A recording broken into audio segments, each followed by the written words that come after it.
think it's live. Good afternoon, ladies and gentlemen. Welcome to an unexpected Bald Explorer Live. I'm testing a camera, different camera in the studio with a different setup. So whilst I test this, I thought I may as well just do a quick live to see A, how it works, and B, also have a chance to communicate with you. So I appreciate that a lot of people will, and this does happen when I do a live, a lot of people say, "Oh, Richard, I didn't know it was going to happen." So I know that. So I don't want this to be too prolonged, or indeed for people to get upset that I've suddenly done a live. Also, I have some bread which is rising and will need to go in the oven. And I also need to shove some logs on the oven as well.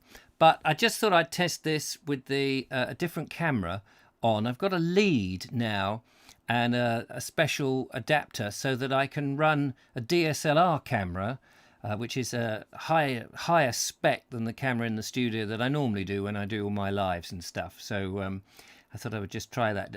Hello to Moonlight Dancer, to Lovely Julia, to Ed Lau, to Michael White, to Jim Mugford.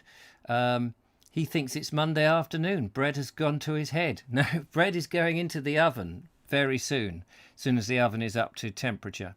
That's no.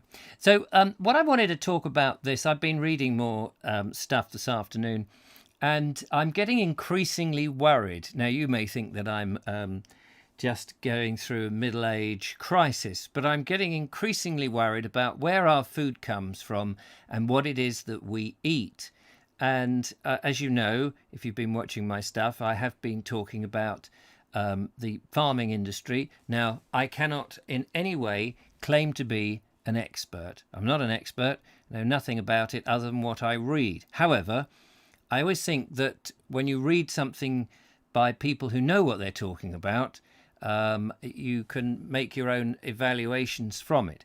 But the thing that I do understand and do appreciate is that it seems that food that is grown has become industrialized, and the raw ingredients, which since humanity really was around, in the last 100 years or so, has been manipulated with, and no more so in the last, 80 years, perhaps, where it's become processed.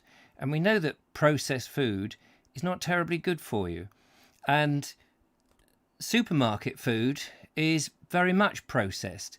It's done like that, I suppose, because it's convenient for us and we have these very busy lives, and so we need food on the go. But I'm becoming more suspicious that the food that we're eating on the go actually is so nutrient poor that there's barely any good reason to be eating it. And in order to try and find where I can just get the raw ingredients for my food, I'm struggling. Where I am in Worthing, there are one or two farm shops. Not all of them are supplying food from local suppliers. So that's a bit of a worry. And when you look back in history, and I'm talking, say, 50 years ago, there were plenty of market gardens and horticulturists and those sort of people who were supplying farm shops with milk, cheese, vegetables, all the raw ingredients that you could actually make your own food from, rather than have somebody else make it as a TV dinner or what have you. And now it's a lot more difficult, because while the supermarkets give you the appearance of choice, everything there seems to be incredibly processed, and it's worrying. We're all eating white flour on the whole, which has got, in terms of bread, and it's got all the nutrients in the grain taken away, thrown away. I don't know why we do that. We're drinking milk and eating cheese from cows that have been milked almost to death, and fed on, a lot of them, not even outside anymore, without the nutrient grasses. And even if they are fed outside, it's on perennial ryegrass instead of a great mixture of all sorts of different grasses which have the minerals in. And so I'm getting more and more worried about this. And so part of my Bald Explorer quest for England is, I think, to start looking for where you can get the raw ingredients. I read an interesting thing in a thing about supermarkets, and it said, isn't it amazing in a supermarket? I hadn't thought about this. It says if you look at the fruit and veg department, it's not much bigger than one aisle. And if you go around the rest of the supermarket, so you could say it's, I don't know, it's is it a fifth or a sixth of the floor space of a supermarket? And yet you want to be buying all the raw ingredients it's not been messed about with. You know, once you've fiddled about with a carrot, it's no longer a carrot. All its integral things in a carrot is no longer there. Same with anything. And this book was just sort of saying, you know, unless you can buy the raw ingredients and do stuff yourself, you're always going to be one step away or more steps from good, honest food. So I think that part of my quest, and I may make this into a separate series, is looking for wholesome and good quality food and trying to work out where I can buy. You know, I would like to buy local produce, milk from a local dairy. Is that possible these days? I mean, it used to be possible. I would like to buy my potatoes, my carrots, all my vegetables from local farms. I would like to buy honey locally. I don't want this to be a huge effort when I do this, but I feel that it's going to be. Now, maybe you can correct me if I'm wrong. Maybe I just have become Mr. Go to the supermarket because that's what we're sort of told that we do nowadays. And I don't mean that we're actually physically told that, but the convenience has made us just go like drones. I'm going to the supermarket to get my food. Well, maybe we don't want to do that. Maybe some of us don't want to go to the supermarket. What's so super about a market that's processed all the food so there's no nutrients or goodness in them? I would like to see a bit more competition in the food that you eat. So, yeah, that's my proposition, really. I think that I'm going to start. I mean, I'm doing this, you know, on a whim, like so many things. But food is so vital to us. It's going to provide us with health down the line. Now, anybody who's listened to The Naked Englishman or chatted to me informally will know I bang on about our future selves. This is the us, but in the future. And what we do now will affect our future self. And what we've done in the past has affected where we are now. So, for example, in the past, we may have, I don't know, for example, myself, I used to buy chocolate bars on the way to work. Every time I filled up with petrol, I bought a chocolate bar. Well, I regret that. And a long time ago now, I stopped buying those chocolate bars because I was getting chubby and I didn't like it. And so everything you do in the past is affecting what you do now. It may be that you started smoking or something like that. But what you do now is going to affect what you do in the future. So I can't do anything about the past, but I can do something about my future. And I want to be well when I'm 80. My father died of dementia. I don't think, ate terribly well. He probably ate a whole load of processed foods which didn't have any nutrients and minerals in them. Now, I can't say that is the result of why he got dementia, but we do know that our eating habits are not terribly good. And on the whole, as a culture, our cuisine has been laughed at from across the world. But it seems that in places like Italy and Greece and other places, they still have a connection to the land, whereas we just don't. And I think food that has been grown and is supplied locally as much as possible and is fresh has got to be much, much better than food that's travelled halfway around the world, left in freezers until the very last moment, taken out of the freezer and put on display in a supermarket for 2 or 3 days. And then by the time you get it home, your potatoes have gone green, your carrots have gone soggy, and your eggs are already nearly a month old by the time you crack them in the frying pan. I don't think that's very healthy. So I think that I'm going to do something about trying to source local food. And I'm interested in getting other people to help me source food, and also tell me about where their food is coming from and how they eat and what they think about the food they eat, or whether they've even thought about it. Also, it may well be that I'm going to look at cooking some raw ingredients into wholesome food. I have an SE Ironheart, which is a wood-burning stove in my kitchen. I don't have gas. I don't have I have electricity into the house, otherwise I wouldn't obviously be doing this.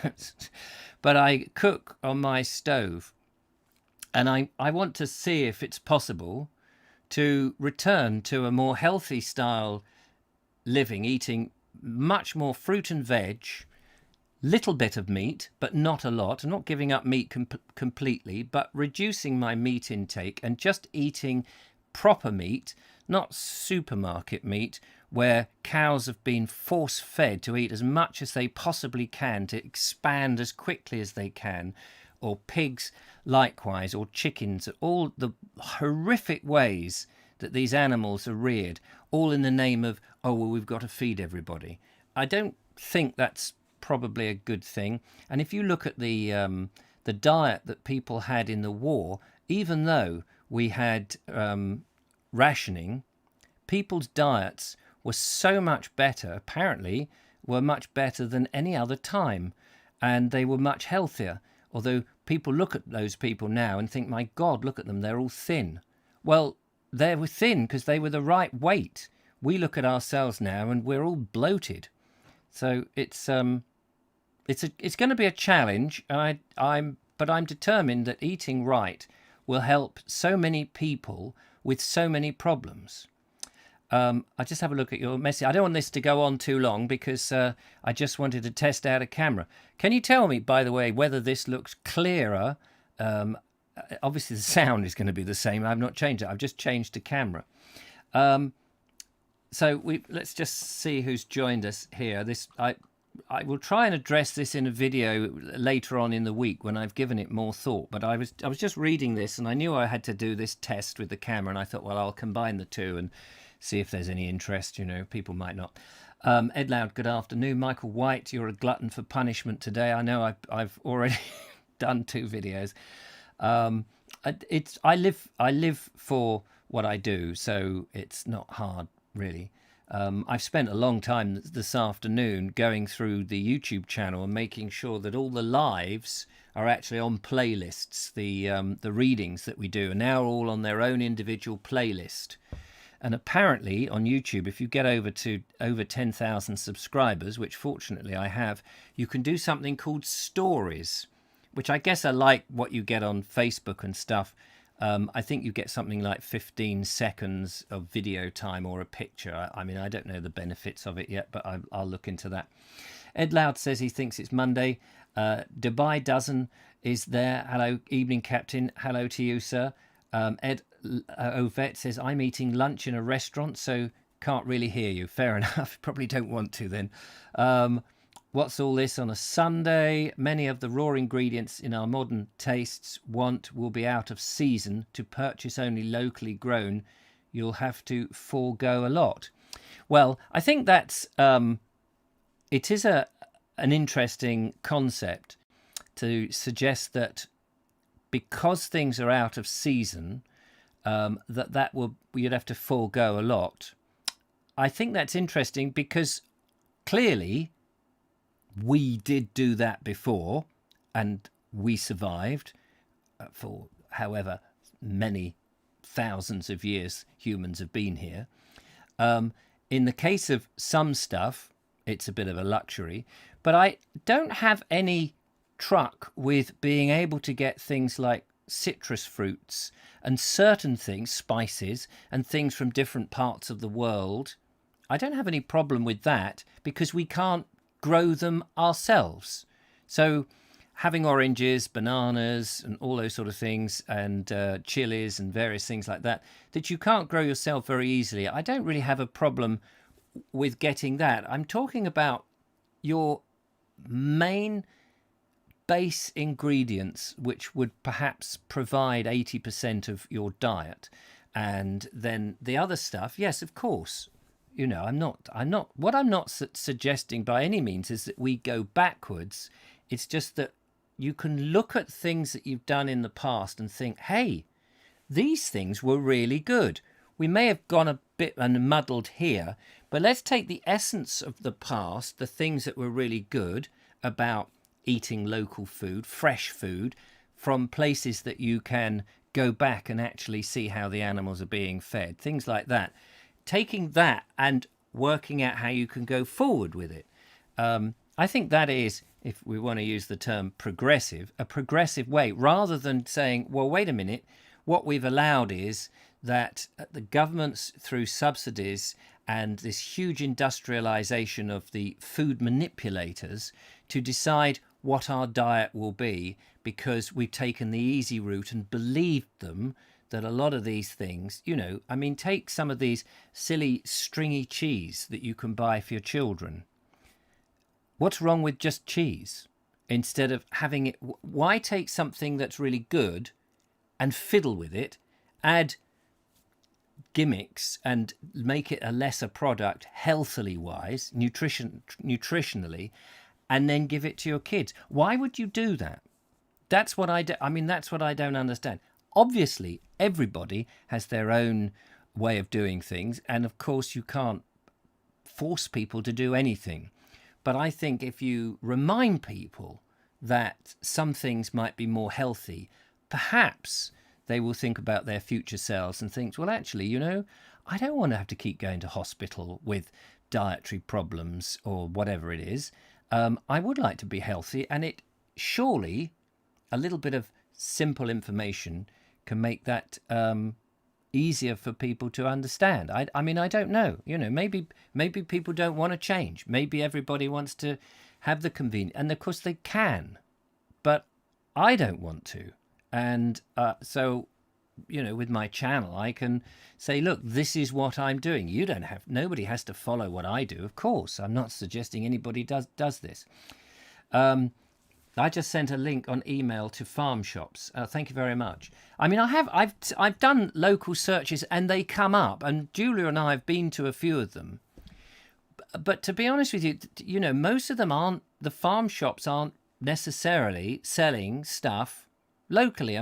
One that we went, I'm not going to mention any names, but one they go up to Covent Garden, which used to be the place where a lot of people used to go up to. But you see, I'm trying to avoid the big, the large farms who are cutting costs and maybe putting artificial fertilizers, pesticides, insecticides. I don't want to be eating any of that. I want to find, and it may be that there isn't any more. And the reason there may be is because they've been basically elbowed out of the industry.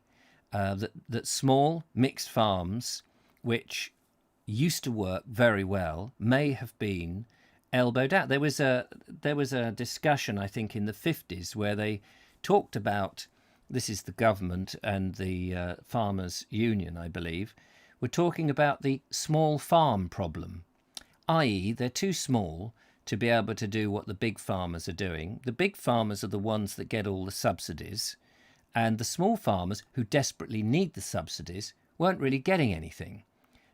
One case was cited where one of the very largest ones in East Anglia had something like, I can't remember the figure, but it was something like 35% of all the farm subsidies.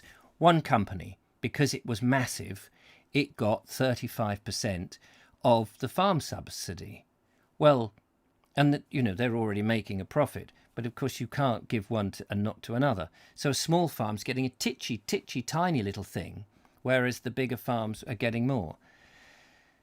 I don't know too much about, as I say, I'm not an expert, and I'm only going by what I've read, and I'm not a farmer. But I am hoping to talk to Patrick Holden from the Sustainable Food Trust in a couple of weeks' time on his farm in Wales.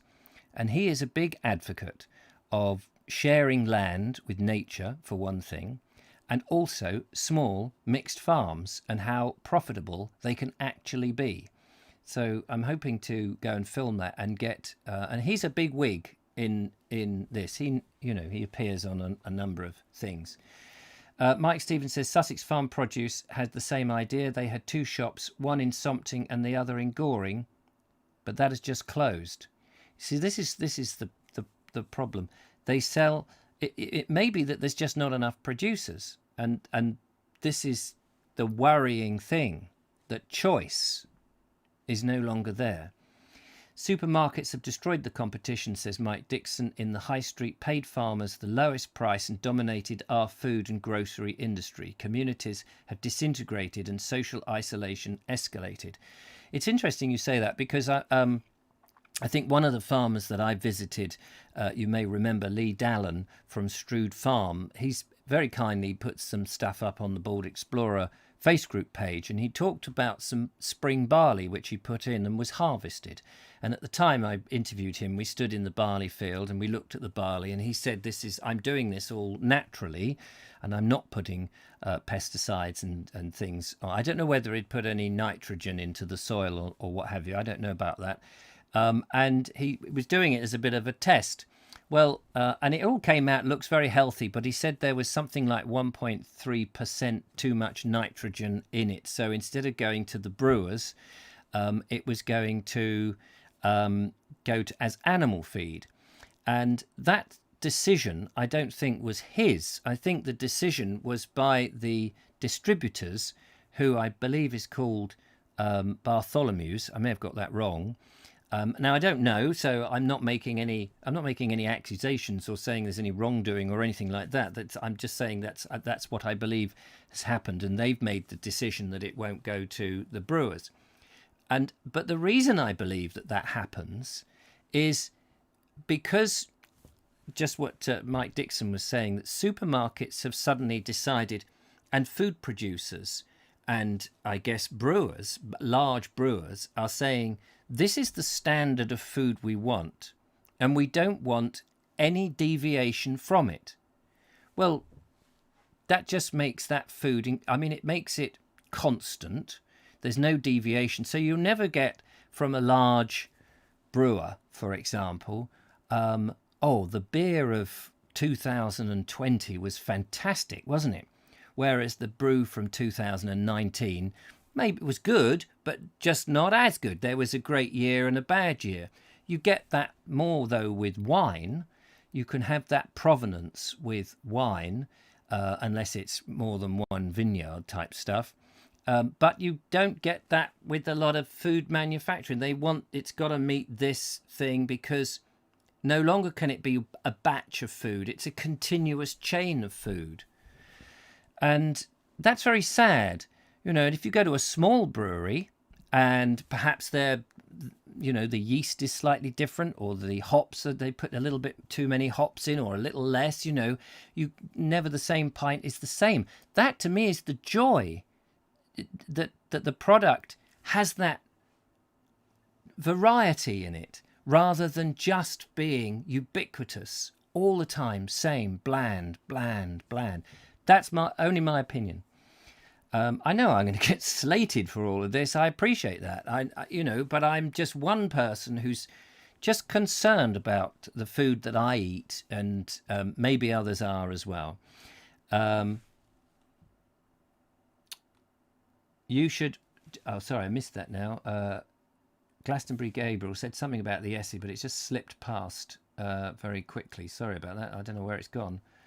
Yes, you should call the Essie Richard.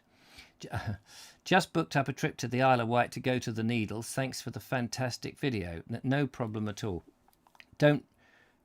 Barney Rubble says, don't mention Haller, Richard. You'll get a strike.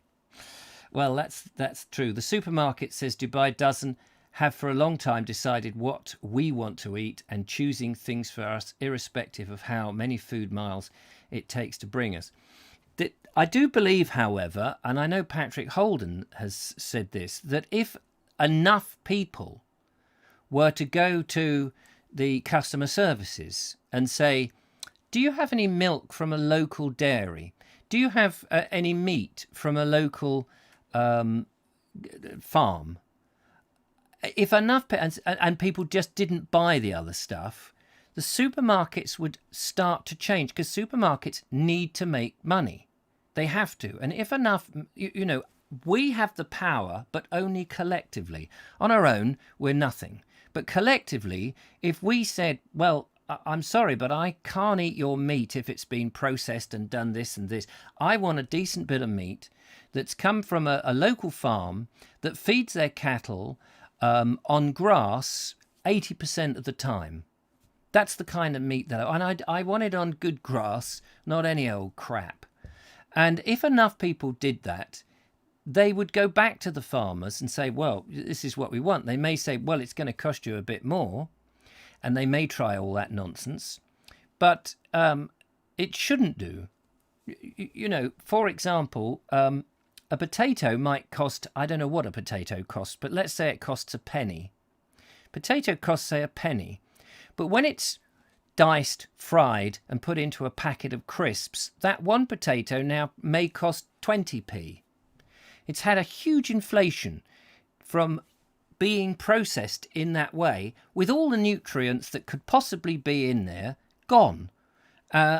So eating the crisp may be a visceral experience, but it's not really doing you any good.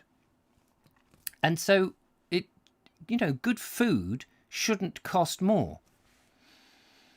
Picture looks good this end. Picture and quality looks excellent. Oh, good. Slight bit of moire from your shirt. Oh, yeah, sorry about it. I got the wrong kind of shirt on. Colour and all looks good. Thank you for that. Next time you stay in Wiltshire, I'll send you the location of fabulous farm shop, own vegetables, also meat. Brilliant. Well, I would love to go back and explore more of Wiltshire and all of that, and try and find, as well as the history, landscape and nature, but also local foods. Mike Stevens, the Goring shop is closed, but I believe the Sompting one is still open and doing well. I have to go and look for that one then. Do you know what it's called? El Caposo. How do you pronounce your name? Caposo? Richard, the mass job loss is coming. Many may return to the land in various ways. More land for the masses. Humans need variation in their diets. Absolutely right. Well, I'm trying to buy a piece of land. I'm trying to buy a piece of land that I can start out as a novice farmer, do a YouTube channel on the back of it, and also do some experiments of some traditional things, which I know will set me up for failure, but that's what I want to do. But land is incredibly expensive, and it's terrible. We've been promoted to come off the land. They don't want us on the land. I won't go into all of that at the moment. Larry Hazelwood says, I miss all the veg stands on every corner. Yeah, exactly. Blackberries are ripe. Make yourself blackberry pie. Yes, they are. And in fact, I was out on a walk this morning. The video will go out on Wednesday, I think. Wednesday. Tuesday or Wednesday, depends which way I put them out. And you'll see me picking blackberries. Sean Mead says, homegrown always tastes better than bought. Well, yes, I mean, I may have to sort of do something fancy in my back garden to try and grow some stuff, but my garden is north-facing, doesn't get any sun. The allotment channel says, hello, what's going on here then? Is it Monday? Yes, it's Monday, didn't you know?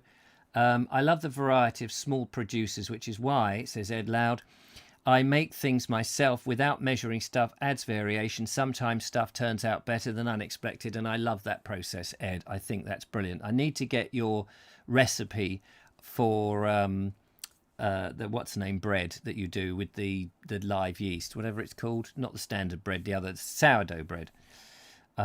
Glastonbury Gabriel, hey Jarvis, hope you're safe. I didn't get a note. Yeah, a number of people said they don't get notifications. Don't know why. It's nothing to do with me. It may be that you need to unsubscribe and then resubscribe and press the bell notification thing. I don't know whether YouTube have changed it. Mike Dixon says food retailers taken over and dominated by specific families or business, and he names them there. It's crazy that we have allowed such a small group to dominate British food. Exactly. I mean, we've allowed these companies. I don't know how we would have stopped them, but maybe we will slowly wake up to this. They're called the Sussex Produce Company, located in Stenning. Oh, in Stenning. Oh, okay. I'm going to nip over to Stenning. May go over there tomorrow and see what's what. What about an app that is a directory of farm gate and house? Yes, you see, we've got the technology today, I think, to help small to middle range farmers who don't want to be in the business just to send their product out the door to who cares what. You know, you think farmers were part of the community. They supplied work, agricultural work. And those workers supported families. Those families lived near the farms and made villages. There were all sorts of people who were rubbing shoulders. And then those families were supported by your butchers and your greengrocers and your bakers and so on and so forth. And you had a community. Well, now, and so if you had people adulterating your food or not growing the best food they can, you'd know the farmer. You better go, hey, Ray, what's it with these potatoes? What's the matter? What are you doing to them? They're horrible. And you would know, and the farmer would be like, yeah, okay, yeah, I'll make sure I do a better job. But when the farmer can just go, well, there's your stuff. I don't care who has it. I don't really care where it goes. You know, so if you've got spring barley, instead of giving it to the distributor who's just going to go, well, I'll make the decision where it goes just goes off to animal feed or brewers. If the farmer goes, I want to know where my grain goes because that's part of my promotion. If he knew it went to 5 or 6 different local micro brewers and perhaps a large brewer, and he could say, you know, this beer goes to Harveys of Hove. Sorry, this grain goes to Harveys of Hove. If you're able to say that would be so nice. You could go and have a pint and think, oh yeah, I know the farm. I've passed the farm. It looks great. I see the wheat there. Now I'm drinking it. And it would, you know, I don't understand. So we've got the technology to make, as you say, apps that people could find out where these farmers, and the farmers could sell their stuff. And if they had a surplus, they could say, look, I've got a surplus of this year, so we're going to get them a little bit cheaper. You know, it's too many cauliflowers, don't know what to do with them. They're going to be out of season by then anyway. You bung it on the app and people go, wow, okay. I think the technology is there and people have got ideas like that. I didn't think of that. I think that's absolutely brilliant. This is where this sort of thing, it must surely be going on. I mean, you know, clearly I'm not the only one thinking about this. There are far, far better people than I am. It's just I've started to get a bit concerned about it and I'm sure other people will. And if we could all hook together and I don't know, but make people aware that good food is good for them and it needn't be expensive. It's just food is the most important thing, one of the single most important things that we do, eating and drinking, and we've almost set that aside for somebody else to worry about what we eat. That can't be right, can it? That we've gone, well, I'm not going to be in charge of my body. I'm not going to be in charge of my future. Whether I get diabetes or dementia or a heart condition, I'm actually going to give that responsibility to somebody who I've never met, but they are local and I can get it all so easily. Well, I want to take the responsibility for what I put in my body. Mike Dixon says, agree that Sussex Produce in Stenning is the best provider of Sussex Produce vegetables. I'm going to go down there tomorrow.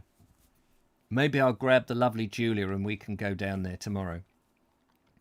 I've had a look and I can see no apps like it. Well, we've got to start something. Because if the market is there, the farmers will come. I think farmers are desperate to sell. You know, farmers are proud people. They spend the time in the fields. I think if the market shifted, they would be they would go with. I mean, the big farmers who are run by management teams who are nothing to do with farming. Well, that's a different story. I'm talking about your family-run people who are passionate about growing things, people who want to get into it. Here's another thing. I've got to go because I've got to put logs on the Essie. But here's another thing to think about. Where is the next generation of farmers coming from? Where are they coming from?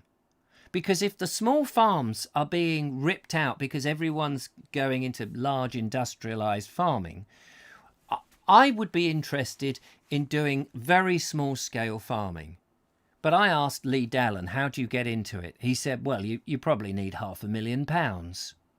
Effectively, he didn't use those words. He said, but you need a lot in the bank. You need enough to buy your land or rent your land for the year. You need enough money to do whatever you're going to do, whatever you're going to grow, whatever, bits and bobs you need, the seed and the looking after it and the equipment and everything. You need all of that, and then you need a bit more in the bank in case things go wrong.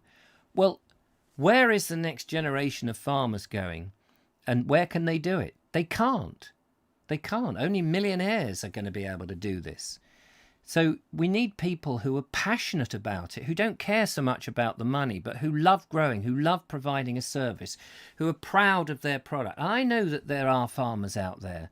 They used to be incredibly proud, and we've got to get that back. It's not an industrialized business where you just maximize the profit. I think that's wrong. I think people who go into farming do it because they absolutely love the way of life.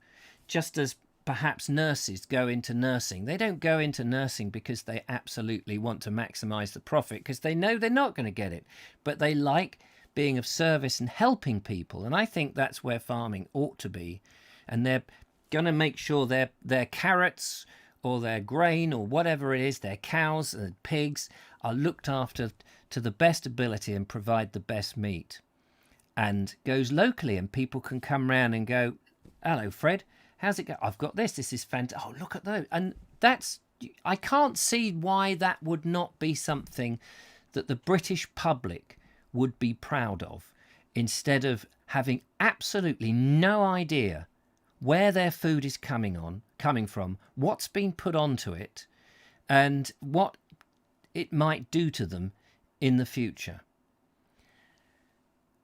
Gabriel says, I'm happy to look into this if anybody's... Well, I'm interested, Gabriel. Well, I'm coming over to Glastonbury. I've got to go to Wales in a couple of weeks. Maybe I'll swing by and do a whole visit. Maybe I'll ask Dubai... what's his... Dozen, sorry, David. If I can do a stay over at your place again and go to Glastonbury and then go to Wales and try and get this tour together and get a whole load of things. The Biggest Little Farm 2019, worth a watch. Is that on YouTube? I found 25 acres for $17,000. I'm going to buy it. Well done. I wish we could buy something like that over here. 25 acres for whatever that is in English. So that was 20 grand. Gosh.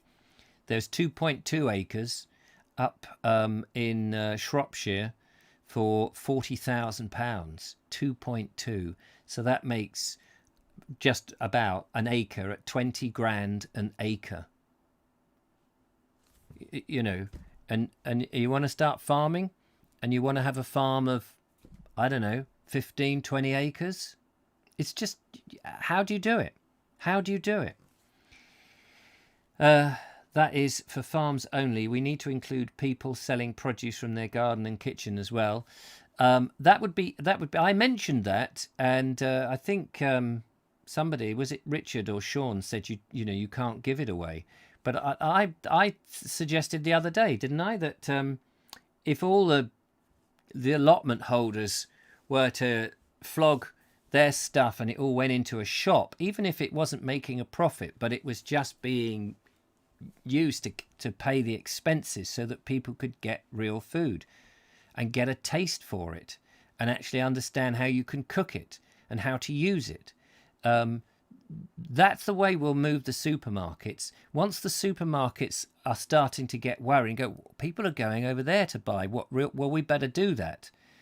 That will then change the whole ethos. That's what we need to do. Anyway, I'm going to have to go now because I need to put my bread in the oven for one thing, and cook some food. So, I'm not having any processed food. Thanks very much. So there we go. Yes, please. I'm up for more. Well, Julia, I will give you a call after this, and we will go down and see if we can find. Can you make a note of the name because I've forgotten it already? Yeah, it's. I think people will be interested in this, and part of my quest for England is to source good quality food. We owe it to ourselves, don't we, to be healthy, a nation of healthy people who know how to eat and be proud of our food, instead of just getting something that's covered in goodness knows what. I was reading about the stuff that. Well, I don't want to say really. Some of the food, when you actually start to look at what the food is, we just got to start from the raw materials, and let's not have people mess about with our food, and try and persuade people to go down that route. I think only on Amazon. What is that? My house sits on 3 acres, cost 450,000 because of the location. Amazing, isn't it? Right. Thank you so much. Anyway, I'm glad the test worked. The Jeff Kellison would be very thrilled. I don't think he's out there though. But Sussex Produce Store, Stenning. There we are. Make a note of that, lovely Julia. Screenshot it because you're good at that. And I will catch up with you tomorrow morning. There will be another video. Tomorrow morning, interesting video, by the way. Green roof. Oh, I've got a phone call. Look at that. I need to go and put my bread in the oven. Hello, caller. Hello, caller. Oh, hang on. I got to fade you up. Looked at the wrong fader. Hello. Hello. Hello. Is that Sean? Sean. Hello, from Sean. London. From London. From London. I found a shop this weekend who is willing to take allotment grown food in exchange for vouchers for their shop. Oh, right. It's one of these. We have a new shop that's opening in September where it's one of these plastic-free shops. They seem to be all the rage now at the moment in London. And they've said they'll take the produce. I don't know if they intend on putting it on their shelf or just keeping it for themselves, but they will give vouchers. So then you could take some potatoes and buy some wheat for your bread or something. But it's a start. Yes, absolutely. Yes, I mean, the problem with selling food, of course, is there will be, certain restrictions and health and safety and all of that, won't there? Whatever that involves. Well, this is what I can't understand, because I approached the food banks 2 or 3 years ago, and I said, our allotment site produces a load of food, and can we bring it down to the soup kitchen on a Thursday, cook it up and sell it, or just give it away free or something? And they said, no, health and safety. So I went to the local homeless shelter and said the same thing, and I went, no, we can't do it. So in the end, we ended up putting a table outside the allotment gate and put in food there, put in an honesty box. Yes. Somebody stole the honesty box, but that's a different issue. Yeah. Well, that's the thing. If you're going to give it away anyway, then, as you say, an honesty box or something, and people just help themselves to real. Of course, as long as people don't just grab all of it. But a friend of mine who Kew Gardens has an allotment section in Kew Gardens where the students have to grow their own food as part of their course, and every Friday they sell produce at their gate. So you can go and buy fresh produce from the allotment site. And they try to ration it, because on the day I went there filming 4 years ago, there was a woman who was literally buying everything she could see. And she was asking, what are these? And she didn't know what they were, but she was just buying them for, just to say, oh, I've been to Kew. Yeah, well, I mean, you're always going to get that, obviously. But what I'll do is I'll talk to Kew Gardens and I'll just find out, because they must fall under the health and safety thing as well. But it'll be Yes. interesting to see how they've possibly got around it. Well, And maybe then they. maybe we could bring that into the allotment world. Yes, I mean, presumably there is some sort of certification that of a standard that they must reach, and I guess they could be spot checked by whoever it is, Yeah. like anywhere else. Whereas an allotment would be very difficult to spot check John Cobley down the road, who may be sitting there smoking whatever whilst he's waiting for his wicked weed to grow and cross, contamination. I can see that allotment food would be difficult, and I guess that if you're a market gardener or a horticulturist, that once you get into the selling of food, it's a different kettle of fish.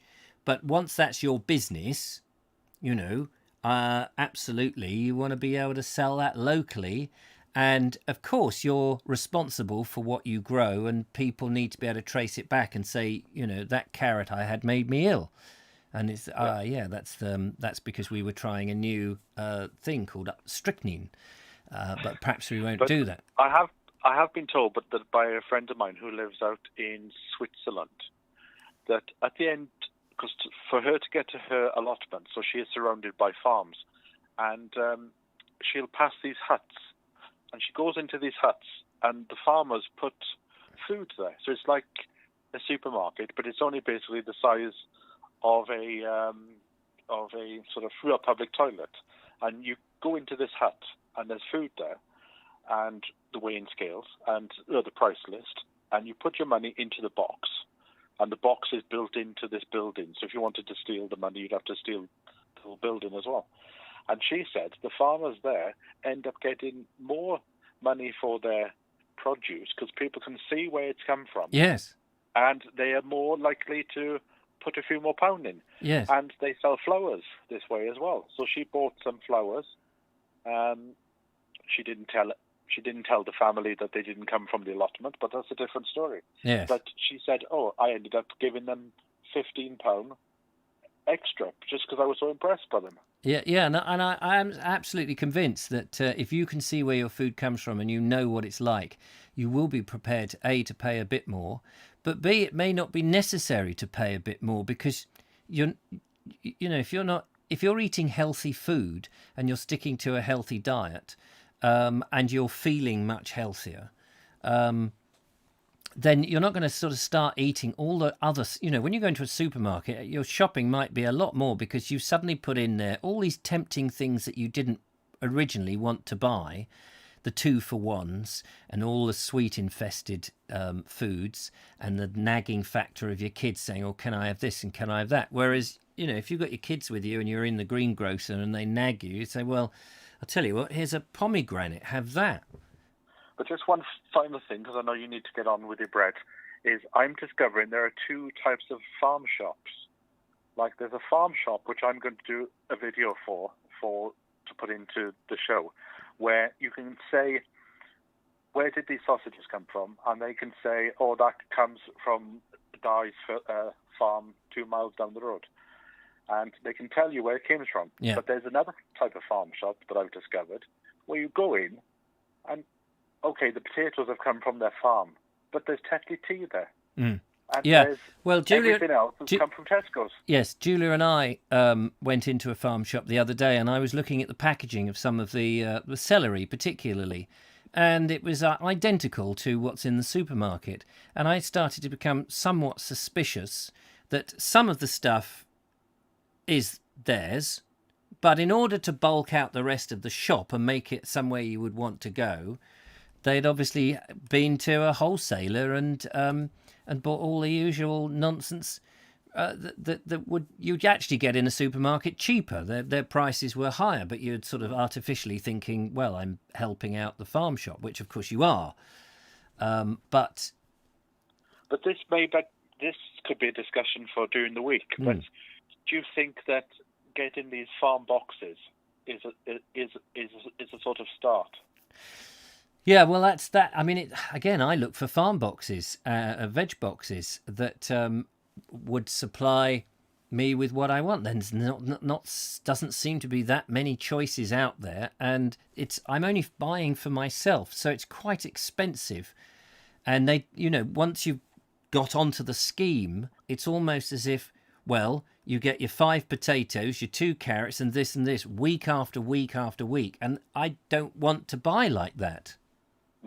Yes, because I discovered that I kept on getting things like, I can't think what it was now, but say it's like pears. And after 3 weeks, you sort of think, well, I'm still eating the pears from the first week. And in fact, I don't want pears anyway. Yeah. But I'm going to do some investigation for your show, because I remember having an email a few years ago of a project in Croydon where it was a farm, a community farm.